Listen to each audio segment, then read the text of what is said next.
Welcome back. In today's video, we'll show you how to add a personal website to your Facebook profile on PC. Let's get started. Step 1. Open Facebook. Step 2. Click on your profile photo at the top right corner to access your profile. Step 3. Now, click on About. Step 4. In the Contact and Basic Info tab, you'll find Add a Website under the Websites and Social Links section. Click on it. Step 5. Here, you can type in the website address of your personal website. If you have more than one website, you can click on Add a Website again to add additional links. Step 6. Once you've entered the website address don't forget to click Save to save the changes. By adding your personal website to your Facebook profile, you can showcase your work, portfolio, or blog to your friends and connections, allowing them to explore your online presence.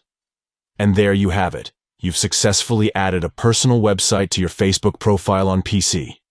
We hope you found this tutorial helpful. Don't forget to subscribe to our channel for more useful tips and tricks. Thanks for watching.